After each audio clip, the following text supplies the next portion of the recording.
Puji Tuhan saudara, Shalom dan selamat pagi bagi saudara-saudaraku terkasih dalam Tuhan Yesus Kristus.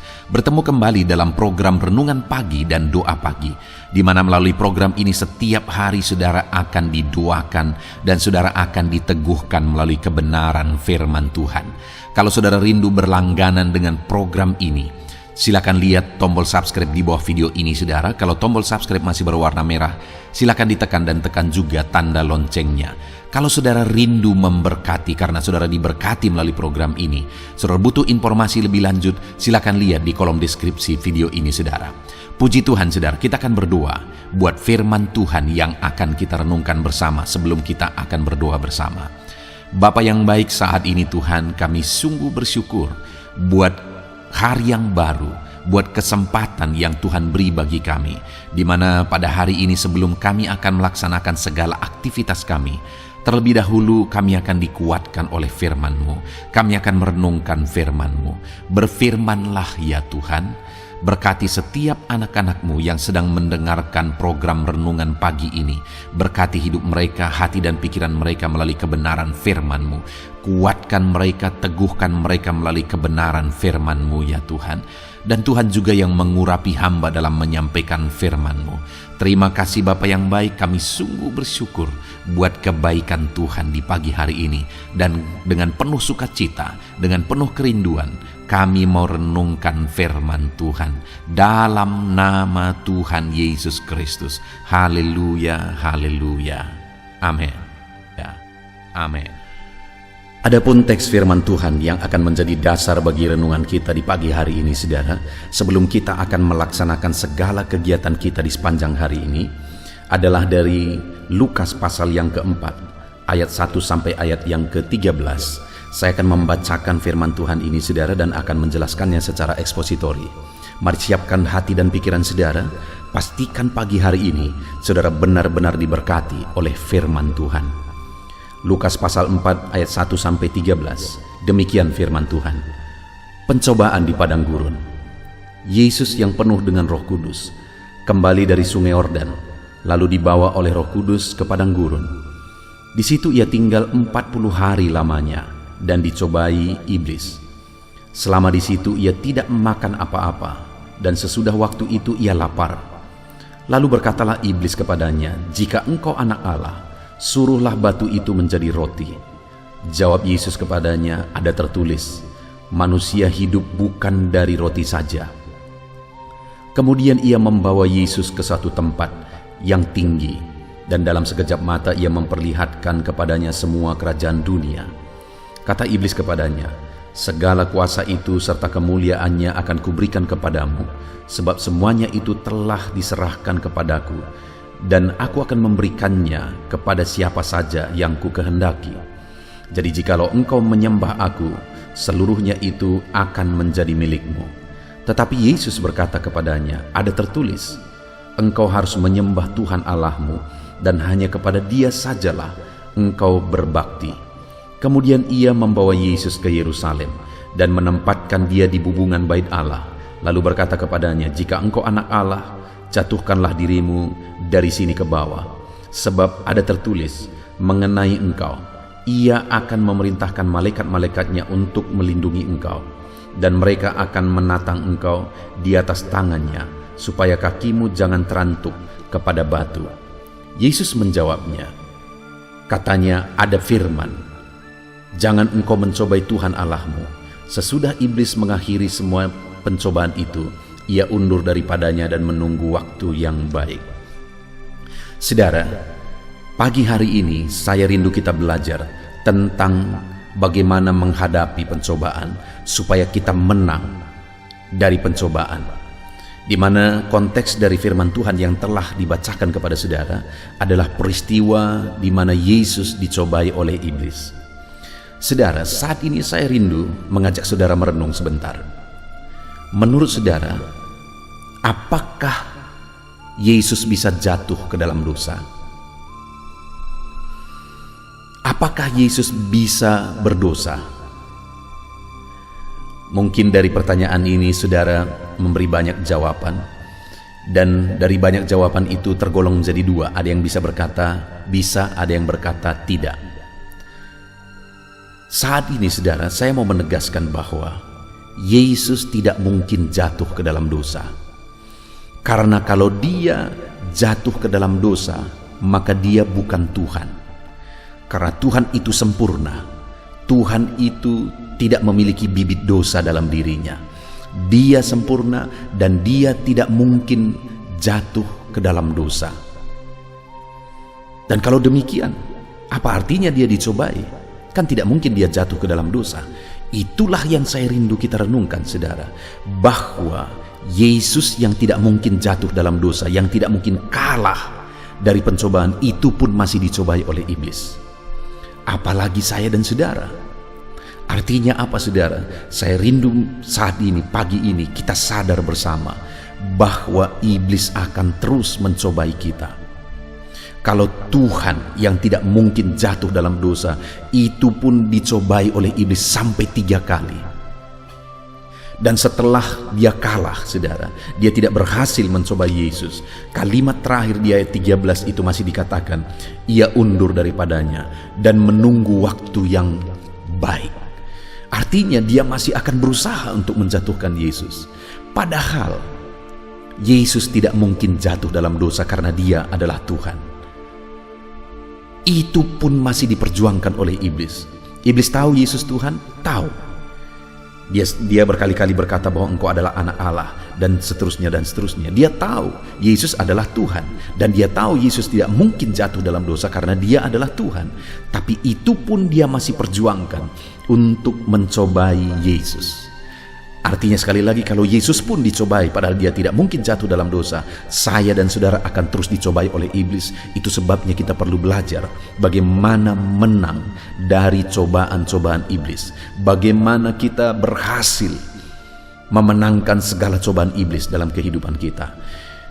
Pagi hari ini, saudara, saya rindu kita belajar apa yang menjadi kunci sehingga Yesus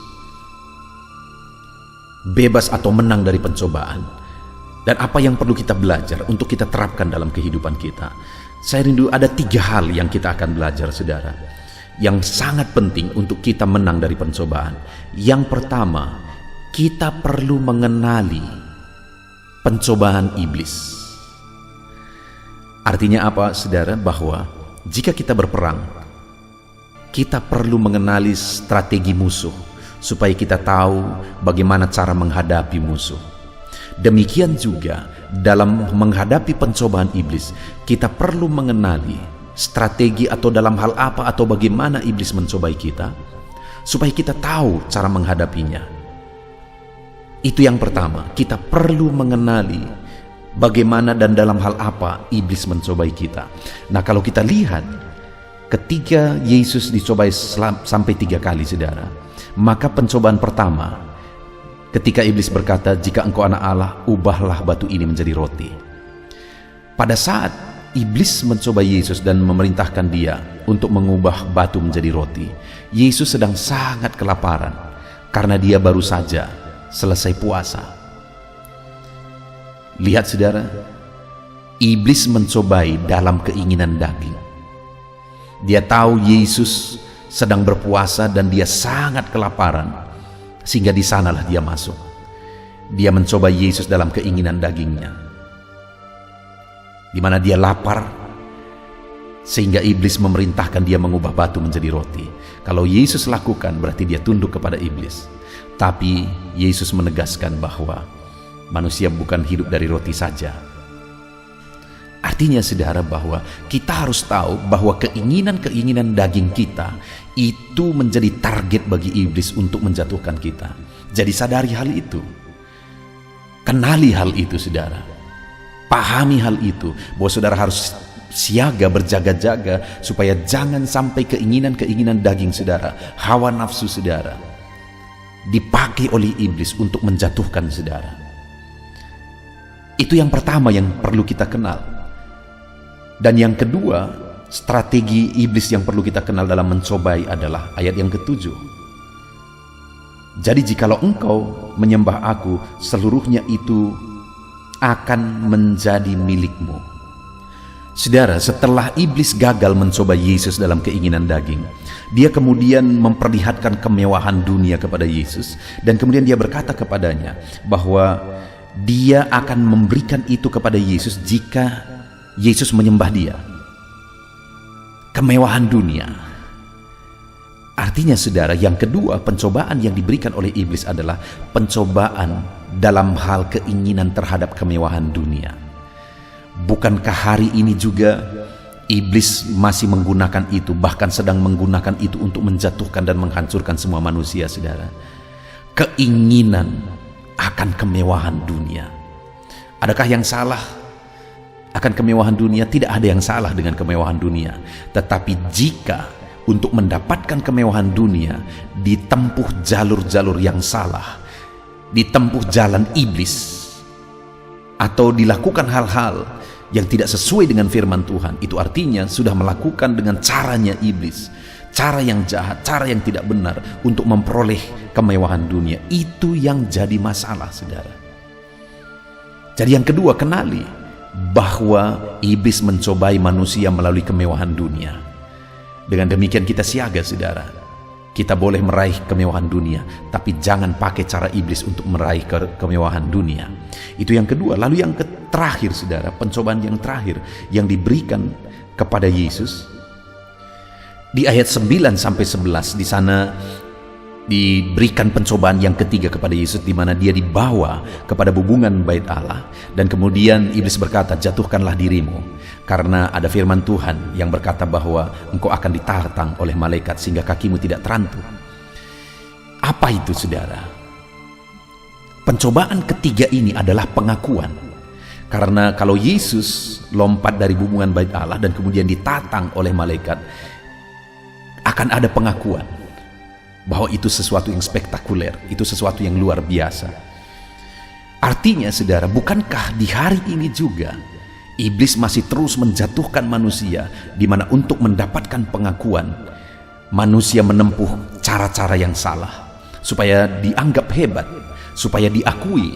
Manusia menempuh cara-cara yang salah.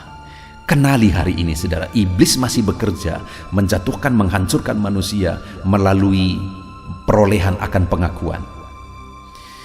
Jadi hari ini kita belajar, kita harus menang untuk melawan, untuk menghadapi segala cobaan iblis. Kita harus menang. Dan cara pertama untuk kita menang adalah kenali dalam hal apa kita dicobai. Di mana yang pertama, iblis masih mencobai manusia dalam keinginan daging. Yang kedua, dalam keinginan kemewahan dunia. Yang ketiga, dalam keinginan akan pengakuan. Hati-hati, saudara, waspada akan ketiga hal itu. Lalu yang kedua, bagaimana cara kita menang menghadapi cobaan iblis? Kalau kita lihat dalam 3 kali pencobaan ini, saudara, selalu dijawab oleh Yesus, ada tertulis, ada firman. Artinya apa, saudara? Yesus menjawab, Yesus menghadapi segala cobaan iblis melalui firman Tuhan. Dan hari ini pun kalau saya dan saudara rindu menang menghadapi cobaan iblis, selain kita harus mengenal apa yang menjadi strategi iblis, yang kedua, kita harus punya pertahanan. Pertahanan apa yang harus kita punya? Firman, saudara. Kita harus memiliki firman supaya kita menghadapi cobaan iblis melalui pemahaman akan firman Tuhan. Sehingga ketika kita paham akan firman Tuhan, kita tinggal ucapkan firman Tuhan itu.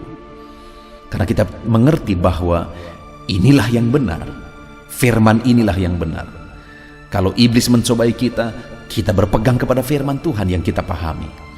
Itu sebabnya strategi kedua untuk kita menang terhadap cobaan iblis, miliki pemahaman akan firman Tuhan.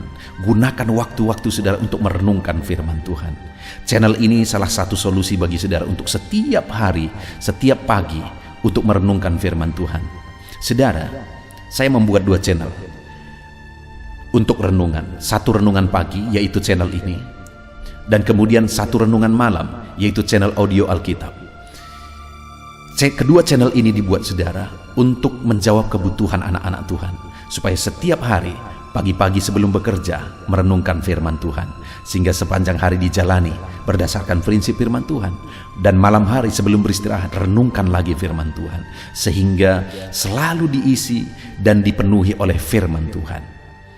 Jadi yang kedua, untuk menghadapi cobaan iblis, hadapi dengan strategi memahami firman Tuhan, supaya kita menang melawan iblis. Dan yang berikutnya, saudara, yang menjadi alasan ketiga sehingga Yesus mengalami kemenangan dalam menghadapi pencobaan, di ayat pertama dikatakan Yesus yang penuh dengan Roh Kudus kembali dari sungai Yordan, lalu dibawa oleh Roh Kudus ke padang gurun dan tinggal di sana untuk dicobai oleh iblis.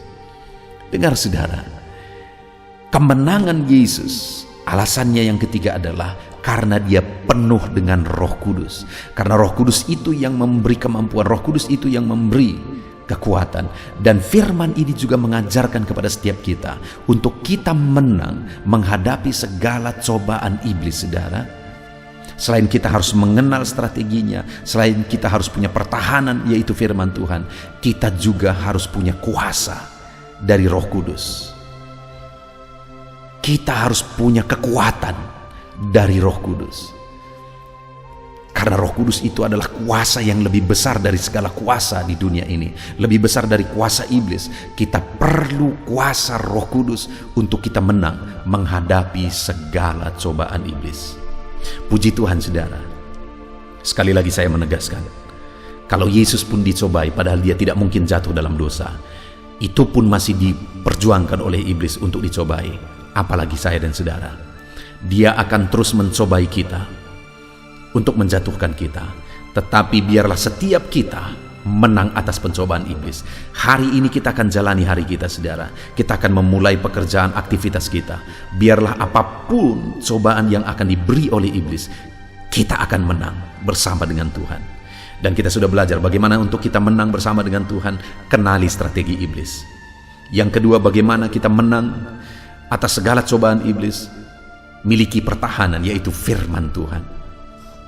Dan ketiga, bagaimana untuk kita menang menghadapi segala cobaan iblis. Miliki kuasa yaitu kuasa Roh Kudus.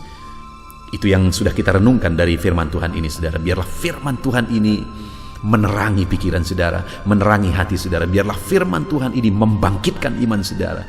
Biarlah hari ini saudara diberkati oleh Tuhan, saudara menjalani hari ini dengan penuh semangat untuk menang dari segala tipuan dan cobaan iblis. Tuhan yang memberkati saudara, Tuhan yang menyertai saudara. Sebelum kita menjalani hari ini, saudara, terlebih dahulu kita akan berdoa. Dan biarlah firman Tuhan ini memberkati saudara di dalam nama Tuhan Yesus Kristus. Haleluya. Puji Tuhan, saudara. Saya percaya firman Tuhan yang telah kita renungkan bersama telah membangkitkan dan meneguhkan iman saudara. Dan tiba waktunya saat ini kita akan merendahkan diri di hadapan Tuhan. Kita akan berdoa bersama. Saya akan menopang saudara di dalam doa dalam segala pergumulan-pergumulan kehidupan saudara. Dan saya juga akan berdoa untuk kegiatan saudara hari ini dan profesi yang saudara lakukan dalam kehidupan saudara. Mari datang kepada Tuhan dengan penuh kerendahan hati. Percaya Dia Allah yang mengasihi setiap saudara. Bapa di sorga, saat ini Tuhan kami datang merendahkan diri di hadapan-Mu. Terima kasih buat kebaikan kemurahan Tuhan atas kehidupan kami. Terima kasih buat firman-Mu ya Tuhan. Terima kasih buat kesempatan ini kami bisa merendahkan diri bersama memohon di hadapan-Mu. Karena kami percaya Engkau Bapa yang baik. Engkau mendengar kami, dan Engkau Allah yang sanggup campur tangan mengerjakan mujizat di dalam kehidupan kami. Bapa yang baik, saat ini hamba berdoa berkati setiap anak-anak-Mu ini yang sedang mendengarkan renungan pagi dan doa pagi ini ya Tuhan. Engkau yang kiranya memberkati kehidupan mereka satu persatu ya Bapa. Dalam segala aktivitas mereka di sepanjang hari ini, Tuhan yang menyertai. Penyertaan-Mu nyata bagi mereka sehingga mereka akan berhasil dalam apapun yang mereka kerjakan ya Tuhan. Engkau yang menyertai setiap anak-anak-Mu dalam nama Tuhan Yesus Kristus.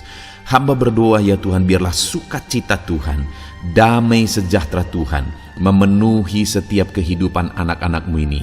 Dalam nama Tuhan Yesus Kristus, biarlah damai-Mu memenuhi kehidupan mereka dalam mereka melakukan segala kegiatan mereka.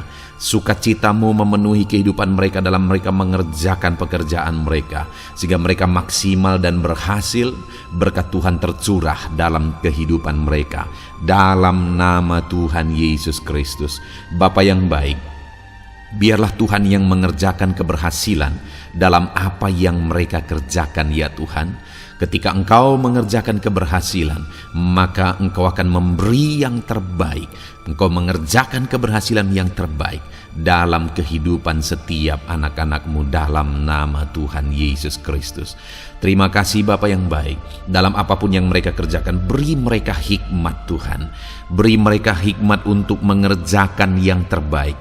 Berikan mereka hikmat untuk melakukan segala tugas, tanggung jawab dan pekerjaan mereka, sehingga oleh hikmat-Mu yang memenuhi kehidupan mereka, mereka bisa berhasil dalam apapun yang mereka kerjakan yang tidak bertentangan dengan firman Tuhan. Dalam nama Yesus, hikmat Tuhan kiranya memenuhi anak-anak-Mu dan menjadikan setiap anak-anak-Mu berhasil dalam nama Yesus Kristus. Haleluya. Bapa yang baik, hamba berdoa, ajar anak-anak-Mu untuk mengerjakan yang terbaik sebagai anak-anak Tuhan.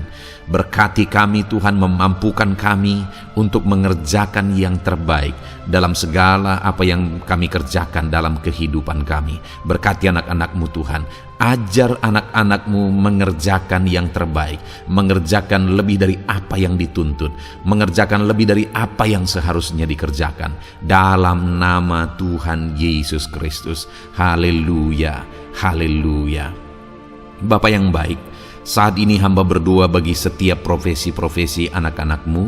Tuhan kiranya memberkati setiap anak-anak-Mu. Berkati mereka sebagai pengusaha, pebisnis. Tuhan memberkati apa yang menjadi usaha bisnis mereka ya Tuhan. Biar Tuhan mengerjakan keberhasilan di tengah-tengah usaha dan bisnis mereka. Berkati usaha dan bisnis anak-anak-Mu dalam nama Tuhan Yesus Kristus. Dalam nama Tuhan Yesus. Biarlah dalam keadaan sulit, dalam keadaan berat sekalipun, Tuhan yang mengerjakan keberhasilan dalam usaha dan bisnis anak-anak-Mu ya Bapa. Dalam nama Tuhan Yesus Kristus, Engkau yang memberi mereka hikmat untuk bisa membawa usaha bisnis mereka kepada keberhasilan yang dikerjakan oleh Tuhan dalam nama Yesus, sehingga hidup mereka jadi kemuliaan bagi nama-Mu. Usaha bisnis mereka berhasil sehingga menjadi berkat bagi-Mu ya Tuhan, bagi pekerjaan-Mu dan juga bagi banyak orang dalam nama Tuhan Yesus Kristus. Haleluya. Bapa yang baik, berkati juga anak-anak-Mu yang berprofesi sebagai petani. Berkati apa yang mereka tanam ya Tuhan, sehingga mereka akan berhasil dan akan menuai dengan penuh sorak-sorai. Dalam nama Yesus, berkati para petani. Dalam nama Tuhan Yesus, berkati cuaca, berkati musim demi musim, sehingga mereka bisa berhasil ya Bapa. Dalam nama Tuhan Yesus Kristus, berkati para petani. Dalam nama Yesus, berkati juga para nelayan. Tuhan yang campur tangan bagi anak-anak-Mu yang berprofesi sebagai nelayan. Tuhan memberkati pelayaran mereka untuk menangkap ikan ya Tuhan. Biarlah mereka bisa berhasil. Tuhan menjaga, melindungi mereka dalam nama Tuhan Yesus Kristus. Dalam nama Tuhan Yesus, berkati semua para nelayan ya Tuhan. Para pedagang juga Tuhan memberkati apa yang mereka perjualbelikan yang tidak bertentangan dengan firman Tuhan. Tuhan kiranya memberkati dalam nama Tuhan Yesus Kristus. Dalam nama Tuhan Yesus, berkati para pedagang dalam nama Tuhan Yesus Kristus. Haleluya, haleluya. Bapa yang baik, berkati juga para buruh. Tuhan campur tangan, berkati kehidupan mereka. Tuhan menjaga, melindungi mereka di dunia kerja mereka ya Tuhan. Tuhan angkat kehidupan dan ekonomi mereka.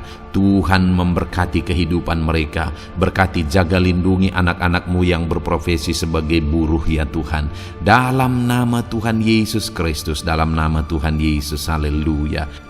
Bapa yang baik, Engkau juga memberkati anak-anak-Mu yang berprofesi sebagai pegawai, karyawan dalam bidang apapun yang mereka kerjakan ya Tuhan. Tuhan kiranya memberkati kehidupan mereka, berkati apa yang mereka kerjakan, berkati mereka untuk mereka dipromosikan, berkati kehidupan mereka, ekonomi mereka berkati dalam nama Tuhan Yesus Kristus. Tuhan yang campur tangan bagi setiap anak-anak-Mu yang berprofesi sebagai karyawan dan pegawai.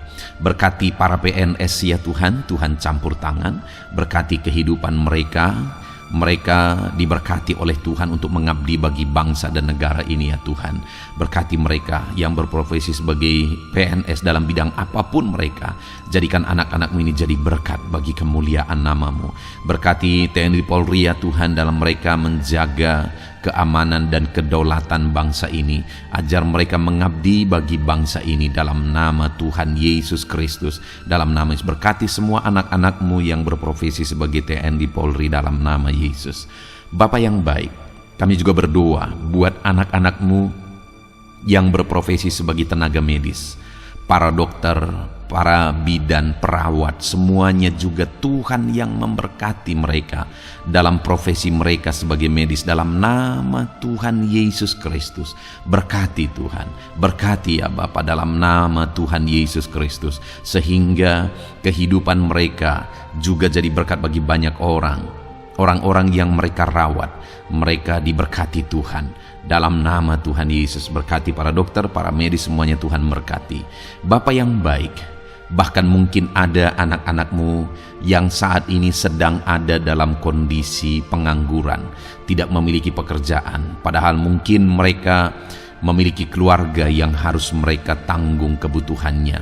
Tuhan, tolong anak-anak-Mu sehingga mereka bisa mendapatkan pekerjaan ya Bapa. Engkau yang membuka pintu bagi anak-anak-Mu untuk mereka bisa mendapatkan pekerjaan dalam nama Tuhan Yesus Kristus. Dalam nama Tuhan Yesus Kristus, berkati anak-anak-Mu ya Bapa. Bukakan pintu bagi mereka untuk mendapatkan pekerjaan. Bapa yang baik, berkati anak-anak-Mu yang mungkin sudah pensiun. Tuhan juga yang memberkati mereka, biar sukacita Tuhan, semangat daripada Tuhan tetap memenuhi kehidupan anak-anak-Mu yang saat ini mungkin sudah pensiun dalam nama Yesus. Bapa yang baik, saat ini hamba berdoa, Tuhan kiranya yang campur tangan bagi setiap anak-anak-Mu. Mungkin ada mereka yang profesi mereka belum disebutkan, hamba berdoa Tuhan kiranya memberkati setiap profesi anak-anak-Mu sekalipun belum disebutkan. Tuhan memberkati, Tuhan campur tangan dalam nama Tuhan Yesus Kristus. Haleluya, haleluya. Bapa yang baik, hamba berdoa buat anak-anak-Mu. Mungkin ada anak-anak-Mu yang sedang sakit. Tuhan campur tangan, kerjakan kesembuhan. Ulurkan tangan-Mu bagi mereka yang sedang sakit, dan kerjakan kesembuhan bagi anak-anak-Mu yang sedang mengalami sakit penyakit. Dalam nama Tuhan Yesus Kristus, nyatakan kuasa-Mu, nyatakan mujizat-Mu, sembuhkan anak-anak-Mu yang sedang sakit dalam nama Yesus. Dan hamba berdoa Tuhan kiranya yang terus memberikan kesehatan bagi anak-anak-Mu dalam nama Yesus, dan beri hikmat bagi anak-anak-Mu untuk tetap hidup dalam gaya hidup yang sehat ya Tuhan, dengan pola hidup yang sehat. Berkati dalam nama Tuhan Yesus Kristus. Haleluya. Bapa yang baik, mungkin ada anak-anak-Mu yang saat ini sedang memikul beban berat dalam hidup mereka. Mungkin ada masalah, persoalan dalam kehidupan mereka. Apakah itu masalah ekonomi, masalah di dunia kerja mereka, atau apapun yang menjadi masalah kehidupan mereka. Tuhan tolong, Engkau angkat segala beban dan masalah persoalan anak-anak-Mu dalam nama Tuhan Yesus Kristus. Tuhan yang mengerjakan pertolongan dalam kehidupan anak-anak-Mu. Bapa yang baik, saat ini hamba berdoa, berkati keluarga-keluarga anak-anak-Mu ya Tuhan, menjadi keluarga yang harmonis, menjadi keluarga yang takut akan Tuhan, menjadi keluarga yang ilahi. Suami, istri, anak-anak semuanya takut Tuhan, dan mereka berfungsi sebagaimana seharusnya di tengah-tengah keluarga. Berkati keluarga-keluarga anak-anak-Mu ya Tuhan, menjadi keluarga yang penuh dengan berkat dan damai sejahtera Tuhan, penuh sukacita Tuhan, dalam nama Tuhan Yesus Kristus. Haleluya. Bapa yang baik, saat ini hamba berdoa, berkati semua anak-anak-Mu Jadikan mereka berhasil dalam semua yang mereka kerjakan. Dalam nama Yesus, ajar semua anak-anakmu mengerjakan yang terbaik dalam kehidupan mereka dalam nama Yesus. Terima kasih Bapa yang baik, ini doa kami ya Tuhan. Ini seruan kami, hamba berdoa bagi setiap anak-anak Tuhan. Biarlah kuasa-Mu, mujizat-Mu, berkat-Mu melimpah dalam hidup mereka. Jadikan mereka berhasil, nyatakan campur tangan-Mu dalam hidup mereka. Biarlah anak-anak-Mu bersaksi dalam hidup mereka ketika Engkau menyatakan pertolongan-Mu, berkat-berkat-Mu dicurahkan, kasih karunia-Mu dinyatakan di dalam kehidupan mereka dalam nama Tuhan Yesus Kristus. Ini doa kami Tuhan, dalam nama Tuhan Yesus Kristus kami berdoa. Haleluya, haleluya, amin. Puji Tuhan saudara, saya percaya saudara sudah dikuatkan, saudara sudah didoakan, dan saudara sudah mendengarkan firman Tuhan, sehingga saat ini saya percaya iman saudara dibangkitkan, dan percayalah doa-doa kita didengar dan dijawab oleh Tuhan. Puji Tuhan saudara, kalau saudara saat ini rindu berlangganan dengan program ini, program Renungan Pagi dan Doa Pagi ini, silakan lihat tombol subscribe di bawah video ini. Kalau tombol subscribe masih berwarna merah, silakan ditekan dan tekan juga tanda loncengnya. Kalau saudara merasa diberkati melalui program Renungan Pagi dan Doa Pagi ini, dan saudara rindu memberkati, saudara butuh informasi lebih lanjut, silakan lihat di kolom deskripsi video ini saudara. Puji Tuhan saudara, mari lakukan yang terbaik dalam kehidupan saudara, dan jadilah saudara anak-anak Tuhan yang berhasil dan diberkati oleh Tuhan. Dalam nama Tuhan Yesus Kristus, haleluya, amin.